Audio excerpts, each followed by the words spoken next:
A heat wave has set upon the jungle, as it often does. One of the many reasons this area is known as the Green Hell.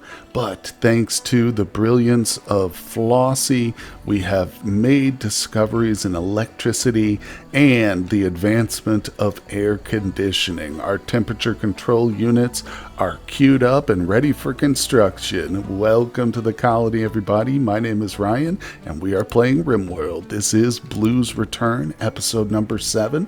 If you're just tuning in, I've got a link to the full playlist down in the description for you.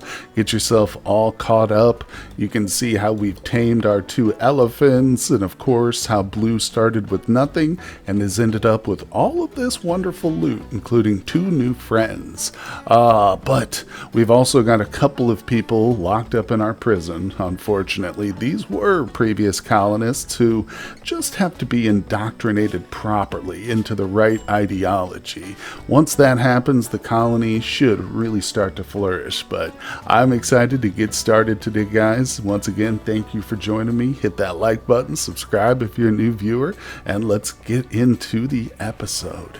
In addition to the nasty temperatures here at the colony, we've also got some nasty mechanoids too, and they've decided to attack us. These were over here next to this little bitty cluster, which I swear I didn't forget about, but a group of Imperials walked through here and triggered them. They were just lying dormant, but now we've got to deal with them, which is good. The good news is they are attacking some of the roof supports and stuff, so we'll unpause things, recruit our people, bring them on down here. It's actually good that, something like this pikeman just ran right up to the walls, because normally those guys would sit back at a distance and just snipe us out, but look at that. A couple of them got taken out by the traps here. Overall, I think the front lines is pretty good setup. Okay, look, he's going for the roof again. Oh, what a dummy. Got a dead man trap there. Alright, guys, unload on him. I should honestly just hit and run. Let's not stand here and take fire with this guy. Okay, we'll see if he turns and attacks the roof support again. Where are you going, buddy? Okay, good. He's going for the roof support again. Let's see what he does. Okay, I've got it sped up. He's at 14%. I mean, that's totally cool. That's what these things are out here for. I didn't actually injure him. He's still 14%. Oh, well. Tell you what, it's time to stop playing around. Let's move our people forward. We got a lot of constructing to do. We need to get these lights up so our people can see better when they're shooting. But looks like there's a second pikeman coming around. Yeah, I shouldn't be playing around with these. Let's just get them destroyed. Beautiful. Because there's a constructor at that little mech cluster, so it's popping out pikemen left and right. Nervous. I hate facing off against mechs, especially pikemen or the lancers. I mean, they can easily one-shot your people. Okay, so speaking of shooting, we've got turrets here. Damn, and no way to cover ourselves with smoke. Let me look here. We've got 2 more to assemble. I'm honestly tempted to just ignore them. Now that I'm realizing how thick those turrets are, let's bring everybody back. We'll go back in the compound, and as the pikemen trickle onto our traps and stuff, we'll just call forth the colonists and hopefully have them shoot them down without incident. But of course, I'll bring you along for the fun. Okay, looks like the second pikeman, and I believe the final one, is approaching. The one before this is right here. He came up, knocked out this chunk of wall, and then walked through a bunch of traps and died. Looks like this one might be on the way to do something similar, so we haven't even had to fire a shot for these 2 so far, which is good. Our people are sleeping soundly over here. They've been working hard. We've got 1 temperature control unit built. Let's check the status here real quick. Okay, really hoping these 2 convert before they kill each other in social fights and murderous rages, whatever. Okay, perfect. So what will happen, speed this up. Actually, he's attacking a good position, believe it or not. I'm kind of shocked by that. Let's get our people down here, take this boy out. He'll actually be able to get through this way. Okay. Maybe they've improved their AI, because usually it seems random. Like, they'd come over here and, like, hit this, when it would be smarter to come in and hit a deeper spot. But come on, Blue. Sometimes when they're this close behind the embrasure, it's a little hard not to hit the embrasure. Oh, Lord, come on. Patrick, get over here with that big old blaster. We need your boomstick. Oh, thank God. Whew, we did it. Now, that was the last of the active mechs. Yeah, no more to build here, so we've only got to worry about these. And this hasn't even activated. It's still got 19 hours. When that starts to reach our garden, we'll have to do something about it. But for now, we can at least ignore it. We've got our people zoned up properly, so they won't come to that part of the map, you can see. But we can focus on our prisoners now, staying nice and secure, and hopefully we can get up to smoke. Because if I can make a smoke launcher or something, yeah, we'll be in business. That'll be the easiest thing to destroy at that point. Oh, I knew it was going to happen again. We missed the fight. Sadistic Rage. Damn, it was on 4 speed. It happened so quickly. But no one was killed, thank goodness. Frey literally just got healed up. Let's see. Alright, they're just bumped and bruised. Yeah, the real concern is if we have to throw Flossie in prison. She's got this hook hand. That's already given Furry 1 permanent scar. So you don't mess with Flossie. This girl is something special, man. So anyway, I've been doing a little bit of planning. We're actually getting closer and closer on Joker. I think he's probably going to get converted here momentarily. Hopefully, pray to God. Pray to the Lord of RimWorld, aka Randy. But anyway, so I'm doing some planning here, trying to get things figured out. Eventually, this is going to get converted into just a stockpile room with a beacon right in the center. So I think adjacent to it, we'll put our production room. And of course, it's a 15 by 15, so we'll need a little roof support in the middle, but that's not the end of the world. I'll just throw one of those in there and we'll build around it. But that's a good sized room. I know I do this kind of build a lot in my playthroughs and stuff, as it's been mentioned, but in a losing is fun 500% scale, I feel like you can't get too creative and innovative, especially with your security and stuff like that, unless you are specifically wanting to test something new you have in mind. But here in this way, playthrough, we're going to go with the standard, what we know works. And I hope we can last up until the high-tech era, because that would be a lot of fun. So anyway, we've got that covered over there, and you can see the hallway is a 3x3. I'll just bring these around. In fact, let's see. Keep this all underground. Not quite ready to break ground with the mountains yet. For one, we're still a little bit understaffed. But I also don't want to incur any insect attacks right now. But there we go. We got a nice little hallway that leads around. That's helpful. This is going to be a large dining / recreation room. And I'm going to surround it with individual cells for bedrooms here.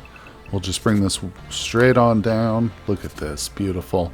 And this has the added benefit over here of being relatively close to the front line. So when they wake up to be drafted for a fight, you know, they're not like all the way back here deep into the mountain, you know, or something like that. But the next phase in planning will be to set up our prison / hospital area, which I always like to keep near each other. What I might do is build it literally next to the front lines like this. If we do like a 7 by 21 there, and then maybe I can stagger the next one here. We'll just repeat that. These are just, you know, plans. Things will change and shift. I might actually want to go bigger with the hospital, but eventually, you know, having it by the front lines like this, injured colonists go right in, injured prisoners immediately, you know, just increases the survival chances. But anyway, let's get on with things, not spend too much time on future plans, although it is important. And I like to, you know, show it off so that you guys just don't cut into a scene and you're like, oh, now he's added a whole bunch of stuff here without explaining it. But there you go. You kind of understand my thinking behind some of this. Oh, it's happened, folks. Yes, it has happened. Blue has converted Furry. Good job, Blue. Or, I'm sorry, not Furry, Joker. He converted Joker, right? Yeah, tribal supremacy, that's us. And of course, just touching on one more time, it is a fluid ideology. Now that we've got this guy here, though, we can start to work on that. but it's pretty basic. We've got ourselves a production specialist locked in, and I'll probably add like the shooting specialist too. We'll see how that goes, but full set of rituals. Each one, you'll notice, is set to any time, including things like the symbol burning and the Christmas tree party. Even that is set to whenever I want it for maximum control. And also, every one of them is set so the reward would be a random colonist joins if we have like a really, really good one. That is just because late game, it gets really hard to recruit pawns, you know what I mean? But if we have a ritual, that just increases our chances of getting a good one. So anyway, let's set our boy to be released. Again, as a previous colonist, he doesn't need to be recruited at all once he's converted. No, don't strip him, buddy. I think we need to wait till he wakes up here. Yeah, so we'll just give it a moment. We'll let it happen naturally, but I'm excited because we're about to get our 4th colonist return. All right, Blue is feeding Furry. If we get this rice out of here, we could still use it in 20 days to cook with. I dropped a stack in here to feed the prisoners, but I probably should have just put half of what I did. Anyway, he's going to release our boy Joker. There it is. Wonderful. So now, yeah, we just got the pop-up. We're going to want to promote our people. I think I'll let him grab his gun, maybe eat something real quick, but we got to decide who to promote and things like that. And now, of course, he's not going to be in the best of moods because he was imprisoned, but that'll drop off in 12 days. It is a fairly substantial debuff, -6, but I mean, it's ultimately better because his previous ideology, just like Furry's, he had a bunch of negative crap like this, no recent conquest, stuff like that. So this ultimately is going to be better for him long term. So let's get things situated and start the rituals. Okay, let's make it official. Blue is the priest. He is going to be our moral guide, initiator of rituals. I believe Flossie is socially incapable, so she's not going to get any of these. I think we'll make our boy Patrick the leader. Let's take a look at him. Really, I mean, he's pretty equivalent socially to Joker here, but Joker was just in prison, so he might be pissed off. And if we have to arrest him again for like a severe mental break, like if he goes on murderous rage, he'll of course lose the leader role and he'll be pissed about that. But let's get these all knocked out real quick. So it's easy to forget. Oh wait, oh no, Patrick is still the wrong ideology. Oh man, I just took for granted that he was... Okay, well, scratch that. At least we can do the one. The other two aren't mandatory. Our production specialist, obviously, we can wait on that. But the leader, too, we can wait. I don't think they'll get a mood debuff. They might, actually. No, I think we're good. As long as we have the moral guide, we'll be good for now. And, of course, we can still do some rituals. In fact, let's get one started right away. We'll just do this one. I think it's the one where we just use wood. Yeah, we just don't have a lot of people, so we can't boost it up any higher than this, but here we go. Speed things up. Yeah, the little Sky Lantern Festival. Let's see if we get a colonist join. All right. Hey, we certainly did. Look at that. So it was beautiful. That's a mood boost of +6. Huge. Basically counteracts Joker's negative now for being imprisoned. Love it. And friendly visitors. These guys, in my experience, will probably gift us with a Christmas tree and a sacrificial flag, since we have both of those. I might be wrong, but let's just look in their inventory. Doesn't actually show it here. Nonetheless, we'll just wait and see if we called that. But they are willing to trade, but they don't have anything. Either way, the most important aspect is the Wanderer. She's a child of 3 years. Interesting. Kelly, let me take a look at you, little kid. Okay, so I was hoping for an adult. She's already had one growth. Well, no, she became an adolescent, so honestly, we're going to keep her. We'll see. It's hard to say if she'll turn into a really phenomenal pawn or not. But the good news is she is the right ideology. our little tribal supremacy. So that is definitely something that works in her favor. But either way, she's not going to be able to do too much work-wise. Nonetheless, welcome to the colony, Kelly. I hope you grow into something really special. Our newest member and our youngest member, Kelly, made it through the horrors of the jungle behind the safety of our embrasures. And I have noticed she's actually carrying a pistol with her, so we're going to have her drop that.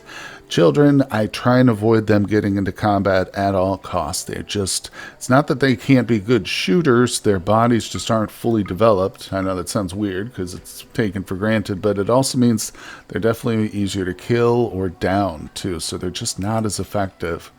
And it's so much better to have them grow up to be happy, healthy adults one day. So she's going to remain as in flee mode here. And of course, that pistol might go to Furry here when we get finished. But nonetheless, let's switch her to that so she doesn't pick up wood. So she carries this around. But anyway, we're good to go. So...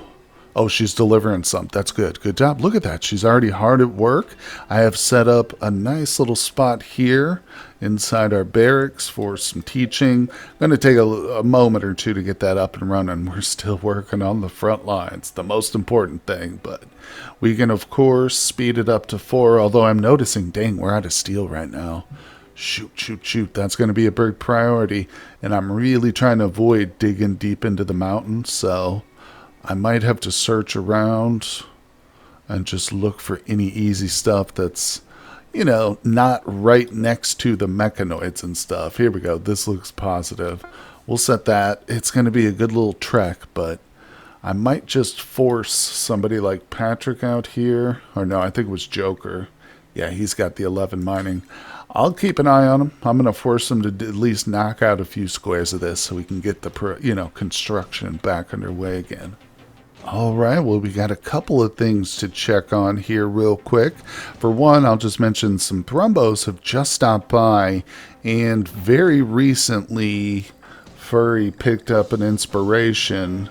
Oh, it was for creativity, though. Shoot, I thought it was for inspired taming. I was going to say, if we hurry up and convert him, we might be able to tame a Thrumbo, but...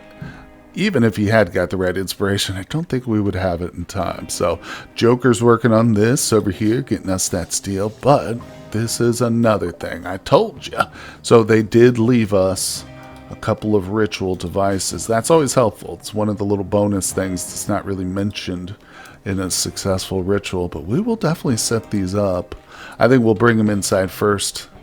You know what? Alternately, let's put them in the barracks. Because despite the dirt floors and the crappy nature of it, our good friend has been making us some statues. So this room is actually very impressive. I know, it's hard to believe, but it is true. Ah, well, I guess if you can't tame them, might as well hunt them, right? Come on, Blue. Oh, fall back, buddy, fall back. Do not get caught up in a melee combat with the Thrumbo. That's tip number 1 if you're a new player to RimWorld right there. Oh my gosh, so we got quite a little firing squad. Flossie, why are you naked? She's still shirtless. I think we just haven't built her or crafted her one up yet. Oh, that's good. That's good. That's probably all we're going to go for. I just noticed the pemmican was getting low. So I figured, hey, these things are close. Pretty beefy, pretty meaty. So that'll get us going. Yeah, we're down to 300. Furry, you eat a lot, man. We're adding new pawns every day. But that Thrumbo fur is going to boost the wealth of the colony. Let's just look at where we're at. Currently 42, so really trying to keep it. I'd like to keep it under 60 for as long as possible, but beyond that, keep it under 80.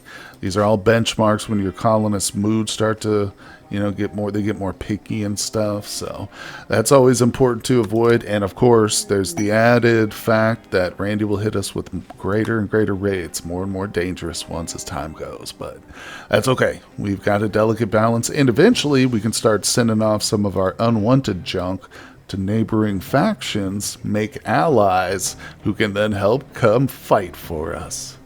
Alright, it's time for another ritual here. This one's actually going to be a conversion. I don't know if this will work, but I really want to get Furry out of that prison. Oh, Ella, one of our elephants just got the plague. Oh, it was effective. Okay, he's still the wrong ideology, but he's down to 0%. That means he should be, yeah, hopefully converting in the next one. The real fear now at this point is he has what they call a crisis of faith or something like that. No, that's not the name of it, but he could switch ideologies automatically, and it basically boosts him back up to 50%. And if he switches to the wrong one, of course, we're kind of starting over from square one here. So, well, we'll just hope that blue gets to him before that happens. And if he does successfully convert him, we'll release him. And I think we'll go ahead and have a Christmas tree party after that. Okay, well, let's just see if it's Christmas tree time. He hasn't had his crisis of faith yet. Come on, blue. Conversion, baby. All right, so we'll release him right away. Blue, somebody get on that, Patrick. Release Furry. The man has been cooped up. And then, yeah, he's a dangerous boy because now he's got the permanent tortured artist debuff. Now he's got that -6 for being imprisoned. But, yeah, if we go ahead and pop on a ritual real quick, maybe that we'll have a good one. Of course, it's also possible we'll have a negative one and he gets a further mood reduction. But let's just see what happens. Okay, we're moments away. Awesome, another +5. And again, another good reason to do these so often is because we are boosting the points. Look at that, we're at 6 of 10. So as a fluid ideology, we need those points to further tailor and advance this beautiful, beautiful religion that we have established. So let's see, Sleepy, we will accept Sleepy, but here's the deal. We're getting a little too populated, my friend, so you're going to need to be a really good pawn for me to accept you. So off the bat, she is not a natural background. Oh, by the way, Kelly is not either. I checked that, so that kind of sucks, but no worries. So like I said, that's bad already. Psychopath, no. I'm sorry, Sleepy. You are going to have to drop your gear and line up at the firing line. Yep. So a little pawn sacrifice. Again, mood debuff for the colony. Typically, it's not very big. It's even less than being imprisoned, I think. But it will also kind of trick the AI into believing we've lost a colonist. Therefore, the raid next time will be a little bit reduced in terms of its threat points and stuff. So, helps us take things a little bit easier here. But, oh, I just noticed Furry doesn't have a weapon. So, let's go ahead and equip him with that machine pistol. Probably work. But anyway, I won't make you guys witness the dirty work. We'll just get rid of our colonists. This one we will probably want to bury, though, because people will get upset if we don't. Well, look at this. Randy's just dropped a weapon cluster on us. It's just a little drop pod, but it's got a couple of rifles in it. A GD buckshot launcher. What? So this is obviously a modded one from the Rimsenal. I can't say that. From the core mod. Arsenal Rimsenal. Yeah, I guess that's right. Okay, so this is cool. Oh, it's got a smoke function on it. No way, Randy. Bro, hooked it up. And he gave us an SMG. They're a little damaged, I suspect, from being dropped. But that is huge for us. Man, oh man. I mean, that SMG is an upgrade for blue, no doubt about it. And of course, the smoke is going to make it possible for us to take this out. Oh yeah, you can see the defoliator is hard at work, progressing across the map. So, yeah, I'm going to prioritize that. Let's see. Let's get Kelly. We got to take care of this man first. Or this lady here first. I forgot all about her. Actually, I got so excited by the weapons. So let's deal with this, then the mech cluster. Okay, blue has done the dirty work, and it's burying Sleepy. There we go. Let's just take a look. Observe core, witnessed allies' death. How about just a random colonist? Yeah, colonist died -3 for 6 days. Definitely not as bad as being imprisoned, but nonetheless, that's dispensed of. So Furry is on the way to grab those weapons, most importantly the launcher, and then we're about to get our strike force underway. Okay, well, unfortunately, I can't figure out how this thing works. It says it's got several modes, but there's no option to change it. And even if you go into like the information, there's no options here. All it says is with a simple manipulation, you can change its settings. And then it lists them. But I have no idea where to do that. And it doesn't even shoot. Right now, like I can't even force it to shoot anything. I don't know how this thing works or what, but I don't know. I don't know. So that means I think our attack on the mech cluster is on hold, at least until we get the research for it ourselves. Because we get through machining here shortly, we'll go right to gunsmithing, and then we can make our own smoke launchers. So that's what we're going to work on. But of course, it'll take a little time, so I'll let Joker get back to work and stuff. But guys, I think that's going to do it for today's episode. We have made a lot of progress in this one. We've laid out some plans. Kelly has joined us. We cleared most of the threats from the cluster and many more. So I appreciate you guys for stopping by. Continue to tune in because the series is going strong. I appreciate you. Hit that like, subscribe, and I will see you all on the next one. Hey everyone, I just want to give a personal thank you to my Patreon supporters. Their contributions help make my work possible, and I am tremendously grateful to them.